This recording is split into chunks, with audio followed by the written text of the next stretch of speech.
जैसा कि आप सभी जानते हैं कि प्रीवियस क्वेश्चन पेपर जो है किसी भी एग्जाम के लिए कितना ज़्यादा इंपॉर्टेंट है, चाहे आप किसी स्कूल या कॉलेज के एग्जाम की तैयारी कर रहे हो या चाहे आप किसी कॉम्पिटिटिव एग्जाम की तैयारी कर रहे हो। प्रीवियस क्वेश्चन पेपर जो है वो बहुत ही ज़्यादा इंपॉर्टेंट होता है। सो आज हम बीए फर्स्ट ईयर के प्रीवियस क्वेश्चन पेपर को एनालाइज करेंगे। आज हम एनालाइज करेंगे पॉलिटिकल साइंस पेपर फर्स्ट को, जो कि 2022 में पूछा गया था। ओके, सो आइए देखते हैं। सबसे पहले यहाँ पर इंस्ट्रक्शन दिया हुआ है। इंस्ट्रक्शन में लिखा हुआ है attempt all the 5 questions, 1 question from each unit is compulsory, all questions carry equal marks. यानी सभी 5 प्रश्नों के उत्तर दीजिए। प्रत्येक यूनिट से जो है 2 प्रश्न पूछे जाएंगे, जिसमें से 1 प्रश्न करना अनिवार्य है और सभी प्रश्नों के अंक है समान है। ओके, तो आइए देखते हैं फर्स्ट यूनिट से पहला क्वेश्चन क्या पूछा गया है। फर्स्ट यूनिट में जो पहला क्वेश्चन पूछा गया है वो है define authority, discuss different forms of authority. यानी सत्ता को परिभाषित कीजिए, सत्ता के विभिन्न प्रकारों की विवेचना कीजिए। यहाँ पर अथॉरिटी से तात्पर्य सत्ता से है। ओके, वैसे डिफरेंट सेंटेंसेस में इसका डिफरेंट मीनिंग निकल सकता है। जैसे कि समटाइम्स हम कहते हैं कि ये अधिकार या ये शक्ति तो सिर्फ आईएएस या आईपीएस के पास है, लाइक हम कहते हैं ना कि ये अथॉरिटी तो सिर्फ आईएएस या आईपीएस के पास है। तो वहाँ पर क्या है, उसका अथॉरिटी का तात्पर्य क्या निकल के आता है, शक्ति या अधिकार से।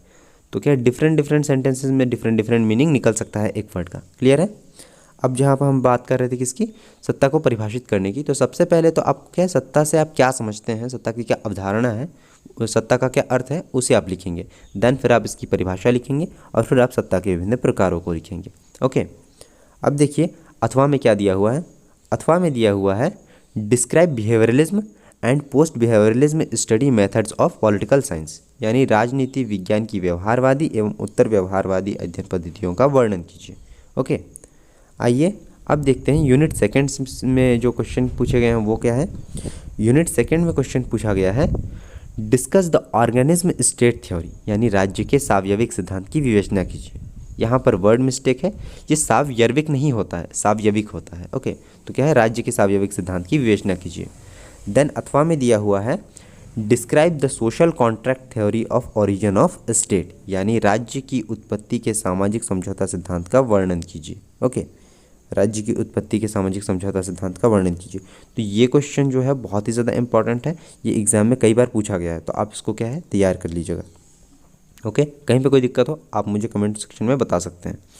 देन हम आगे बढ़ते हैं, आगे देखते हैं यूनिट थर्ड की ओर। यूनिट थर्ड का जो पहला क्वेश्चन है वो है define rights and describe its types. It's like a rhyming हो गया। Okay, define rights and describe its types. तो क्या पूछा जा रहा है कि अधिकार को परिभाषित कीजिए और इसके प्रकारों का वर्णन कीजिए। सेम वैसे ही करना है, आपको अधिकार का अर्थ लिखना है, देन आप परिभाषा लिखेंगे और फिर आप उसके प्रकारों को लिखेंगे। ओके, ये क्वेश्चन भी बहुत ज़्यादा इंपॉर्टेंट है, तो इसको भी आप तैयारी कर लीजिएगा। देन हम बात करते हैं जो इसमें अथवा में दिया हुआ है। अथवा में दिया हुआ है what do you understand by direct democracy, discuss it's merits and demerits. यानी प्रत्यक्ष प्रजातंत्र से आप क्या समझते हैं और इसका जो एडवांटेजेस है और डिसएडवांटेजेस है, यानी मेरिट्स एंड डीमेरिट्स है, उसको बताइए। ओके, हिंदी में भी लिखा है कि प्रत्यक्ष प्रजातंत्र से आप क्या समझते हैं और प्रत्यक्ष प्रजातंत्र के गुण दोषों का वर्णन कीजिए। Getting it. तो ये क्वेश्चन जो है बहुत ही ज़्यादा इंपॉर्टेंट है, यानी ये कॉम्पिटिटिव एग्जाम में भी पूछा जाता है। वैसे तो आपके जैसे आपका जो बीए फर्स्ट ईयर का एग्ज़ाम है उसमें तो पूछा ही जाता है, प्लस कॉम्पिटिटिव एग्जाम में भी पूछा जाता है। सो इसे भी आप तैयारी कर लीजिएगा। अगर आप इन दोनों क्वेश्चंस को तैयारी कर लेंगे तो इसमें से एक आने का चांस तो मैक्सिमम चांसेस है कि एक आ ही जाएगा। ओके, सो यहाँ पर मैं आपको कुछ बेसिक सा बता देता हूँ कि प्रत्यक्ष प्रजातंत्र होता क्या है, डायरेक्ट डेमोक्रेसी होती क्या है।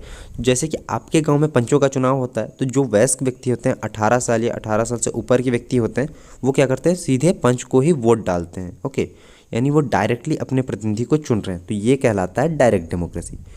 वहीं पर जब प्रधानमंत्री प्राइम मिनिस्टर का चुनाव होता है तो आप सीधे प्राइम मिनिस्टर को वोट नहीं डालते, आप अपने एरिया के प्रतिनिधि को वोट डालते हैं। इसी तरह से ऑल इंडिया में सभी अपने एरिया के प्रतिनिधि को वोट डालते हैं और वो सभी प्रतिनिधि मिलकर क्या है, प्राइम मिनिस्टर प्रधानमंत्री का चुनाव करते हैं। तो ये कहलाता है इनडायरेक्ट डेमोक्रेसी। अगर आपको डायरेक्ट डेमोक्रेसी और इनडायरेक्ट डेमोक्रेसी के ऊपर वीडियो चाहिए तो आप कमेंट सेक्शन में बताइएगा, मैं उसको बहुत अच्छे से क्लियर कर दूंगा। अभी वैसे हम क्वेश्चंस को एनालाइज करते हैं। ओके, आइए यूनिट 4 की ओर। यूनिट 4 से जो पहला क्वेश्चन पूछा गया है वो है give the meaning of unitary forms of government and discuss it's merits and demerits. यानी एकात्मक शासन का अर्थ बताइए एवं उसके गुण दोषों की विवेचना कीजिए। ओके, अब अथवा में क्या दिया हुआ है। अथवा में दिया हुआ है discuss the principles of separation powers and principles of checks and balances. यानी शक्ति पृथक्करण का सिद्धांत एवं नियंत्रण संतुलन सिद्धांत की विवेचना कीजिए। ओके, अब देखते हैं पाँचवें यूनिट की ओर। पाँचवा यूनिट जो हमारा है उसमें जो पहला क्वेश्चन है वो है what do you understand by public welfare state, discuss the work of public welfare state, यानी लोक कल्याणकारी राज्य से आप क्या समझते हैं, लोक कल्याणकारी राज्य के कार्यों की विवेचना कीजिए। तो ये क्वेश्चन भी बहुत ही ज़्यादा इंपॉर्टेंट है क्योंकि ये क्वेश्चन जो है कॉम्पिटिटिव एग्जाम में भी पूछा जाता है और आपका जो सिलेबस है उसमें भी ये क्वेश्चन पूछा जाता है। ओके, तो इससे तो आप ये बिल्कुल तैयारी कर ही लीजिएगा। अगर आपको कोई दिक्कत हो तो आप कमेंट सेक्शन में बताइएगा, मैं इस टॉपिक को भी क्लियर कर दूंगा। ओके, इस क्वेश्चन को भी मैं बहुत ही अच्छे से क्लियर कर दूंगा। सो ये है लोक कल्याणकारी राज्य से आप क्या समझते हैं और लोक कल्याणकारी राज्य के कार्यों की विवेचना कीजिए। ओके, अथवा में क्या दिया हुआ है, देखिए अथवा में दिया हुआ है कि define political party and describe the meaning kinds of party system, यानी राजनीतिक दल को परिभाषित कीजिए और दल प्रणाली के प्रकारों एवं अर्थ का वर्णन कीजिए। ओके, तो यह है इसके अथवा में। तो आप अथवा क्वेश्चन को करें ना करें, लेकिन इस क्वेश्चन को तो आप कर लीजिएगा। लोक कल्याणकारी राज्य से आप क्या समझते हैं, लोक कल्याणकारी राज्य के कार्यों की विवेचना कीजिए, बिकॉज ये बहुत ही ज़्यादा इंपॉर्टेंट क्वेश्चन है। ओके, सो फ्रेंड्स, आज हमने सिर्फ क्वेश्चन को एनालाइज करा है। अगर आपको किसी भी क्वेश्चन से रिलेटेड आंसर चाहिए तो आप कमेंट सेक्शन में बताइएगा। See you soon with another video.